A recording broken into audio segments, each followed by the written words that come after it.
Welcome, and thank you for making time to watch the Success in the Food Program webinar. The target audience for this webinar is family child care providers. Today's webinar will focus on the changes to the Child and Adult Care Food Program, which will nurture healthy children and healthy communities. Many of these changes are things you might already be doing, like limiting sugar, offering plenty of fruits and vegetables, and offering whole grains. Sometimes changes are overwhelming in part because we don't know what's going on. So I hope after we talk about the changes, you'll find them easy to implement. Today we'll talk about three things: changes to the child meal pattern, changes to the infant meal pattern, and best practices, which are optional suggestions. We have two objectives for today: to be able to identify three changes to the meal patterns, and to be able to identify reimbursable foods. We'll be referring to several handouts throughout the webinar, so be sure to have them either printed or pulled up on your computer. We'll start off by looking at the big picture. Why is the food program being changed? There's been a shift in our diets. Now our diets are high in added sugars, saturated fat, and sodium. In the US, 75% of us aren't eating enough vegetables, fruit, or dairy, and 1 in 3 of our children are overweight or obese. The Healthy Hunger-Free Kids Act of 2010 instructed the USDA to better align the food program with the dietary guidelines for Americans. This is the first major change since the program started in 1968. That's almost 50 years ago. There's a lot of science behind the changes. Input from providers and sponsors was taken into consideration, as well as cost. Ultimately, though, the changes are happening because we want the best for our kids and our communities. We love our children from my head to my toes. There are several changes, but the general idea is to offer a greater variety of fruits and vegetables, more whole grains, more protein options, and less added sugar and fat. Now we'll go over your first handout, the red one shown on the screen, which lists the changes made to the child meal patterns. Read the bottom part on the front page and the top part on the back, starting where it says greater variety of vegetables and fruits, and ending with frying is not allowed as a way of preparing foods on site. They're circled on the screen. Pause the webinar here so you can read. For those of you who care for older children, we just read there's now a separate age group for 13 to 18-year-olds. But if we look at the comparison chart of the previous and current meal patterns on the back, it's circled on the screen, you'll see everything for 13 to 18-year-olds is the same as 6 to 12. For reimbursement purposes, the two will be the same, but the new age group was created to bring our attention to the fact that 13 to 18-year-olds have different nutritional needs. Continuing to look at the chart, we see two changes under breakfast. A meat or meat alternate can substitute the grains component up to 3 times per week, and grains will be measured in ounce equivalents, but this change won't take effect until October 2019. Under lunch, supper, and snack, we see there's now a separate fruit and vegetable component. Now that we've seen an overview of the changes, let's look at the details, starting with fruits and vegetables. The majority of our kids are eating enough fruits, and that's great. Though, as you can see on the screen, less than 10% of 4 to 8-year-olds are eating enough veggies. So let's think about a typical day in your childcare and the meals you serve. Do you ever serve vegetables at breakfast? Typically, a fruit is served. Now think about lunch. Do you ever serve 2 vegetables at lunch? It's great if you do. Some providers serve 2 fruits at lunch. Now think about snack. While some of you might serve a fruit or vegetable at snack, it's more common that neither are served. If a fruit is served at breakfast, 2 fruits at lunch, and no fruit or vegetable at snack, a child can go the entire day and never be served a vegetable. Now, by separating the vegetable and fruit component, at least 1 vegetable is required at lunch and dinner. Here's an example. On the left, we see a lunch where 2 fruits are served. This is no longer reimbursable, but it's an easy change. We'll just swap out the strawberries for peas, and it's now a reimbursable meal. We now have the option to serve 2 vegetables at lunch and dinner. When 2 vegetables are served at lunch or dinner, they must be 2 different types of vegetables. For example, we can see on the left hand that 2 servings of broccoli are being used for both veggie portions. This is not a reimbursable meal. Again, it's an easy fix. We just swap out 1 portion of broccoli for carrots, and we have a reimbursable meal. Even if you were to serve roasted broccoli with steamed broccoli, it would still need to be two different types of vegetables to provide a nutritional variety. An added benefit of separating the fruit and vegetable component is now we can serve a fruit and a vegetable as a reimbursable snack. Here are some ideas for super snacks. The eating habits we're instilling in our children will stay with them for the rest of their lives. You might have a child who doesn't like veggies now, but after lots of exposure and lots of patience, they might turn over a new leaf. So we've been talking about increasing vegetables, but what counts as a vegetable? You can visit choosemyplate.gov for a complete list of what's considered a vegetable or fruit. Another way to think about this is to ask yourself, can I add this to a fruit salad? Would I add a tomato to a fruit salad? Probably not, so we'll consider it a vegetable. How about adding an avocado to a fruit salad? Again, traditionally not, so we'll also consider this a vegetable. An interesting fact is that all the produce listed on this slide is technically a fruit, but we count it as a vegetable. As a reminder, a half-cup fruit or vegetable counts as a half-cup serving. There are two changes. Now 1 cup of leafy greens counts as a half-cup serving, which makes sense because of all the space in between, and a 1/4 cup of dried fruit counts as a half-cup serving of fruit. When we think about it, it was unrealistic to ask a 1-year-old to eat half a cup of raisins. Now juice is limited to 1 time per day. This includes homemade juices. If your homemade juice is made using both fruits and vegetables, it counts as whatever the majority is. For example, if 50% or more of the ingredients are vegetables and the rest is fruit or fruit juice, it counts as a vegetable serving. The limit is 1 time per day per site. This means if you serve juice at breakfast, you can't also claim it for an afternoon snack, even if it's with a completely different set of kids. 100% juice can be a part of a healthy diet, however, it lacks dietary fiber that's found in whole fruit, and children 1 to 3 years old consume the highest amount of juice compared to whole fruits. If you do serve juice, it must be 100% fruit juice or vegetable juice and not diluted. Be sure to jot down any questions you have about fruits and vegetables. Now we'll be moving on to grains. The dietary guidelines for Americans recommend that a half of our total grains be whole grains. That means 3 servings for kids. Can you guess how much the average whole grain intake is for kids? It's less than half a serving. And the average refined grain intake for children is 5 servings. Whole grains are important because they provide more vitamins, minerals, and fiber than refined grains, and they make us feel fuller for longer. So as a result, now at least 1 serving of grains per day must be whole grain rich. With this change, kids are now more likely to get at least 1 whole grain rich serving per day. So what does whole grain rich mean? The definition of a whole grain rich product is at least 50% of the grains must be whole grains, and the remaining grains must be enriched. We'll talk about 2 ways to figure out if a grain product is whole grain rich. The first way is the easiest and my favorite. You can use your WIC shopping guide. Go ahead and pull it out. If you turn to pages 13 to 17, you'll see a large list of whole grain rich products. If it's a WIC approved grain, it's reimbursable and it counts towards your whole grain rich requirement. Many stores even label their products with the WIC logo, so it makes it really easy. You don't even have to pull out your shopping guide. This is what the WIC logo looks like. Aside from using your WIC shopping guide to figure out if a grain product is whole grain rich, you can use it to identify reimbursable yogurts and cereals. Notice there's an exclamation mark next to the yogurts. Not all WIC approved yogurts are reimbursable. We'll talk more about this later. The second way to identify a whole grain rich product is label reading. Pull out your Identifying Whole Grain Rich handout. You'll be needing it for the next 3 slides. The handout includes a list of whole grains and non-whole grains.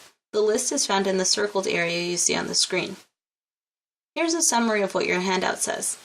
A whole grain must be the first ingredient or second after water. Any non-whole grains must include the word enriched. You can ignore the word wheat gluten. It's not a grain, so we don't have to look at it. You can ignore bran and germ, unless one of these is the first ingredient, in which case the product is not a grain product. And you could ignore everything listed as less than 2% of the product. We'll try label reading together. Using your handout, let's see if this product is whole grain rich.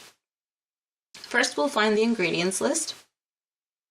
We'll ignore everything after contains 2% or less. Now we'll look at the first ingredient. In this case, it's whole wheat flour. When we look at our handout, we can see that this is found under the whole grains list. Now we'll review the remaining products. Here we can see that's water, sugar, and yeast.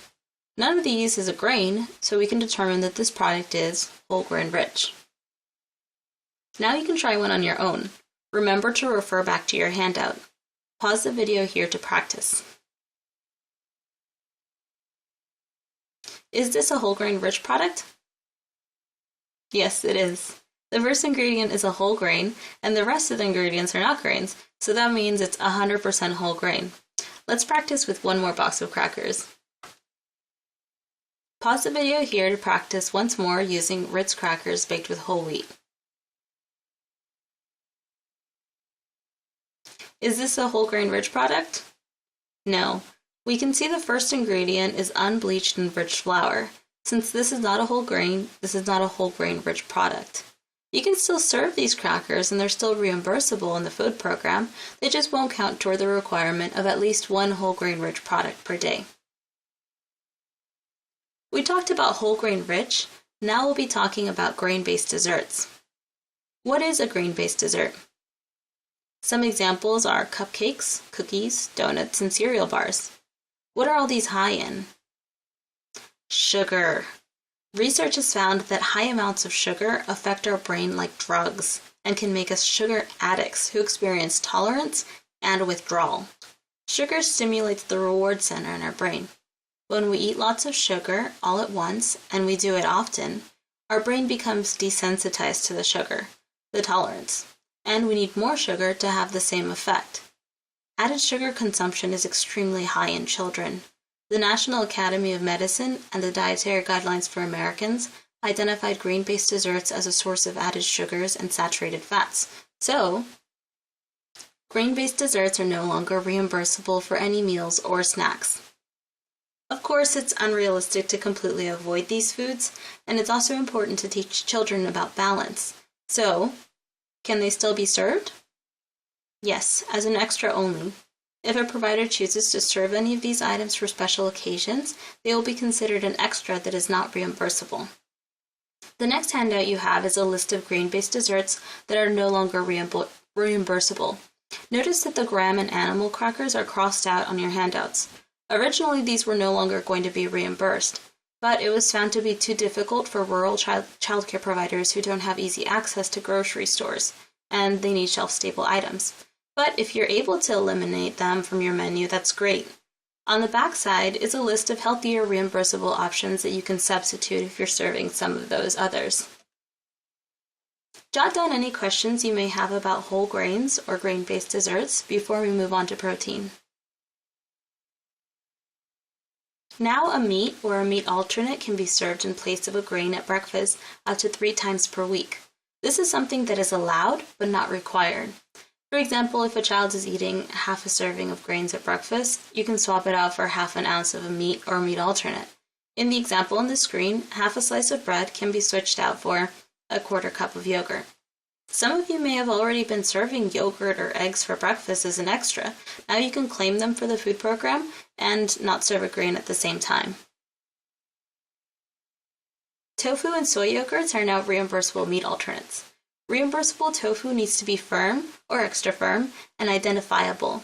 Here the word identifiable means you or a child could identify the tofu in their food as a meat alternate. For example, tofu in stir fries, omelets, noodles, and soups. Non-reimbursable tofu is tofu incorporated into smoothies or dishes to add texture, like tofu mixed into a baked casserole or used to thicken a soup. You have a handout titled CACFP Tofu Informational Sheet. It's shown on the screen. As you can see on this handout, tofu must contain at least 5 grams of protein per 2.2 ounces of tofu, so it can be reimbursed as a 1 ounce portion of meat alternate. The handout shows pictures of some reimbursable brands, but most firm and extra firm tofu meets the requirements. Now we'll move on to added sugars. In an effort to reduce sugar intake in children, the new meal pattern includes a yogurt sugar limit of no more than 23 grams of sugar per 6 ounces. We'll talk about 3 ways to figure out if a yogurt is reimbursable. The first way is to check if it's in your WIC shopping guide. The list of yogurts was reviewed the summer of 2017, therefore some of the yogurts that are crossed out in your shopping guides may now be reimbursable. Yoplait actually decreased the amount of sugar in their yogurt to be able to meet the new guidelines. This is another way that changes to the food program are directly benefiting our communities. The second way to identify a reimbursable yogurt is easy as well. Go ahead and pull out the blue sheet titled Choose Yogurts that are lower in added sugars. I like this sheet because it's a fast way to figure out if a non-WIC yogurt is reimbursable. We'll try the example together. Follow along as we go through the steps on the left-hand side. The first step is to use the nutrition facts label to find the serving size in ounces or grams. For us, it's 8 ounces. The second step is to find the sugar in grams. You can see it's 9 grams. The third and fourth steps are to use our chart. We'll find our 8-ounce serving on the left-hand column. Then we'll move across the row to see that the sugars must not exceed 31 grams. Since our yogurt has 9 grams of sugar, it's well below the limit, so it's reimbursable. There's a larger chart on the back of the handout. The third way to identify a reimbursable yogurt is to do calculations. There are 3 steps. Step 1 is to find the total sugars in grams. Step 2 is to find the serving size. This will be listed in either ounces or grams, and we have calculations for both. Step 3 is to divide the sugars by the serving size. Since our sugar limit is no more than 23 grams of sugar per 6 ounces, we divide 23 by 6 to get 3.83. This means if we're using a serving size in ounce, your answer must be less than or equal to 3.83. Since 6 ounces equals 170 grams, we do the same calculation for sugar divided by serving size, so 23 divided by 170, which gives us 0.135. We'll try an example together. Here we see 19 grams of sugar and 150 grams of yogurt. We divide 19 by 150 to get 0.1267. Since this is less than 0.135, it's a reimbursable yogurt.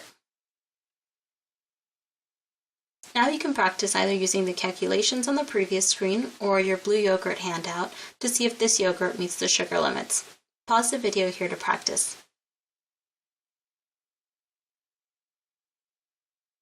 After doing the calculations or using your chart, we see that this is a reimbursable yogurt.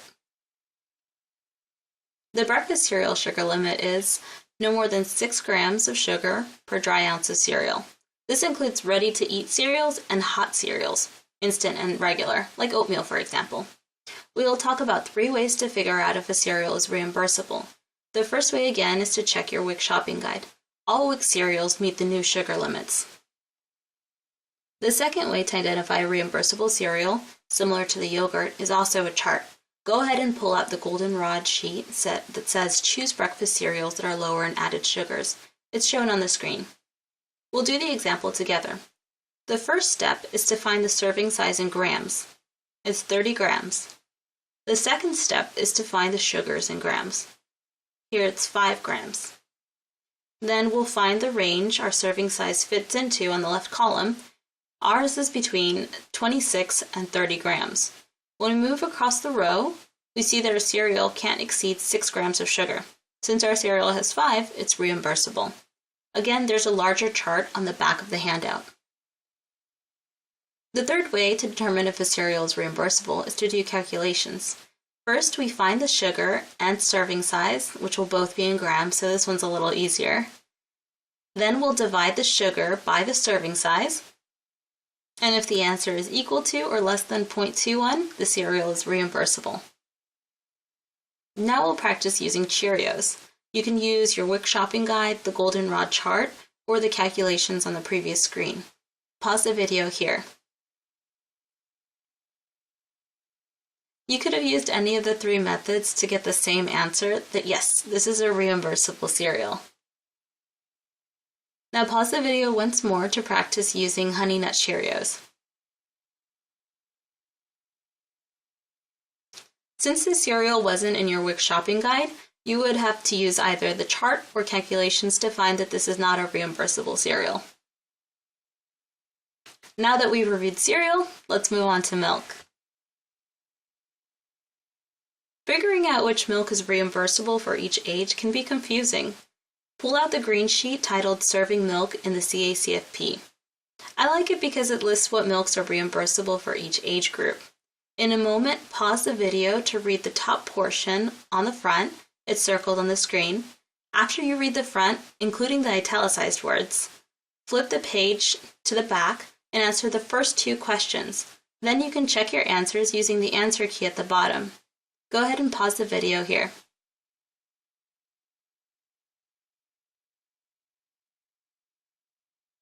With milk alternates becoming so popular, I think it's important to know why milk is so important. Milk provides nutrients that are necessary for health and maintenance of our bodies. These nutrients include calcium, potassium, vitamin D, and protein. Most milk alternates aren't nutritionally equivalent to cow's milk. As we can see on the screen, it's only some soy milks. All WIC-approved soy milks meet these requirements and are reimbursable. A doctor's note is required for non-dairy beverages that are not nutritionally equivalent, such as almond milk, and you'll need to contact your sponsor to get the request approved before serving the milk alternate. Now we'll move on to additional improvements. We've covered a lot of information so far. I'm sure some of you might be feeling a little fried. Please feel free to take a break if you need it. We'll be going over one more slide on child meal patterns, and then finish up with the infant meal patterns and optional best practices. Speaking of fried, to avoid forming unhealthy habits in our kids, deep fat frying is no longer allowed. Deep fat frying is defined as cooking by submerging food in hot oil or another fat. We can still saute, pan fry, and stir fry though.